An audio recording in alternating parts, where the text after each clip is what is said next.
work together to make it happen. Because it's all good, it's all positive what I have experienced and what I've seen, but I do see where it can be different growth, even as far as the space goes. As far as it's under construction, it's getting tightened up, but that alone, even just the front, you know what I'm saying, to invite people in to a look, even just something straight clean, just clean, you know what I'm saying, simple, clean, you know what I mean, where there ain't a lot of where too much going on, so it gotta just be bam, so that alone can attract people in and invite people in more so.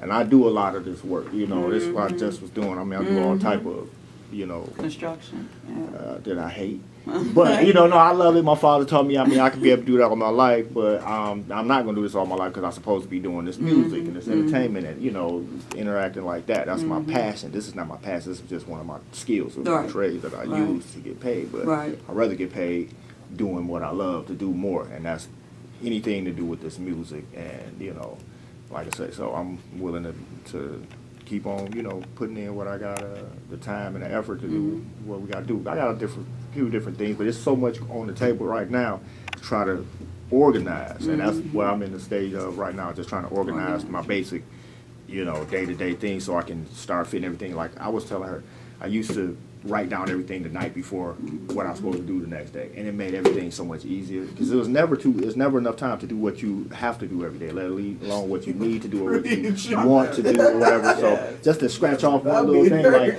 I say I'm gonna call you tomorrow, like I'll call you tomorrow, but I plan to, you know what I'm saying. But once my day is going and all of that, if I didn't say I wrote this down, I'm gonna call Prolific at 11 o'clock.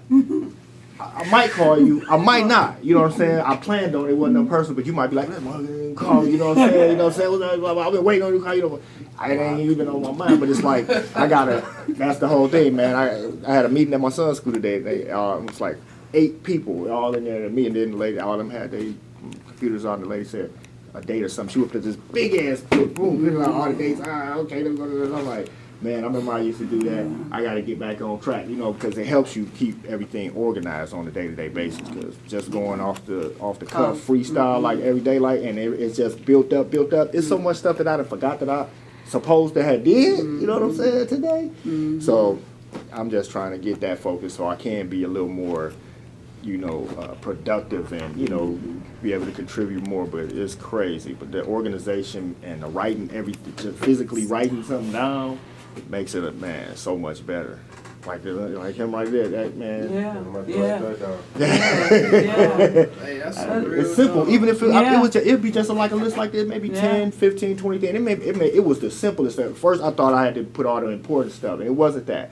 It was the everything, like get up, wash up, brush your teeth, just to be able to, I checked that off. I did that. I ate, I read for 30 minutes, I checked that off, I exercised. I did all this. I was doing more shit before 9 o'clock in the morning because I was getting up at like 5 sometime, but by 9, man, I felt good. I was ready to go, hit the work, because I had checked off like 11 things. It was one, it wasn't no big things, a couple of them, but it was like, it made me feel like I was on the schedule, because I was in the service before, and I used to have to do everything at a certain time, and I once I got out of that, I was like, I'm done with that. So I was tired of, I rebelled completely against it instead of keeping the organization, the structure, because I was recruit chief petty officer. I was in charge of 90 men, you know what I'm saying? So I was the boss. But after I got out of that shit, I was like, man, F this, you know what I'm saying? I ain't never folded nothing. Man, we was folding our drawers, you know what I'm saying? Socks, everything. It was perfect. You had to fold it a certain way to even put it in this little space they gave you to put all of your stuff. So it was like, everything was like perfect. So I was like, I'm done with that, but I should have kept half of it and threw the half of it back, let them keep half of it. Wow. So I'm like, so I'll be sitting up sometime like, how am I not organized? You know what I'm saying? At this point, you know what I mean? When I was organizing 90 men, grown men, to prepare for warfare, you know what I'm saying? So I'm like, okay. But it's just, it ain't never too late to elevate. That's all, you go, everything is cycled. You go through it. Hell no, I'm so glad I didn't sign up for that. I mean, they told me it was a possibility, but that to me was the last thing on mine. They lied to me so good. The lies that the recruiter would tell you ain't got nothing on lawyers, used car salesmen, and they ain't got nothing on recruiters. They are the best liars in the world, man. They tell you whatever. Oh man, they told me some fantastic ones, man. I thought I was gonna be an officer and a gentleman, a Navy SEAL. I'm gonna be, you know what I'm saying, going to college for free, driving BMWs and Beamers, $5,000, you know, to have all the credit. They told me all of this stuff. And I was like, yeah, for real. Cool. Where do I sign? I know somebody for this. Fight for a minute. Niggas ain't no son. No man, I did travel around the world. That was that wasn't a lack. That was obvious, you know. But you know. Wow. I didn't know that piece. With the in charge of 90 men, I knew you was a veteran, but I didn't. I was in recruit chief petty officer in boot camp, the hardest, where it's really psychological and physical warfare on you. You know. They try to really break you, and they break you. They do break a lot. A lot of them was broke before we even got out of boot camp. You know what I'm saying? They can't take no. They can't just let everybody. And when we got in, we went to general quarters. They had bombed the USS Stein over in the Indian Ocean. We was like a couple hundred miles away in the same ocean, and they bombed them. They thought it was on. It was like general quarters. It's time to go to war. Everybody get ready. Man, we getting ready. I'm looking around. It was like the Three Stooges, man. I'm like, seriously? They was scared as hell, man. Them white boys. I'm like, for real, dude? Snap out. You know, you wanted to slap them. Like, snap out of it. You know what I'm saying? Get a hold of yourself. Oh, you know, my life is in your hands. Like, oh, man, I got to get out of here. You know what I'm saying? Right. I was like, I got to get away from y'all, man. Y'all this ain't, you know, I should have wanted to get in the SEALs or something, but no, they ain't going to.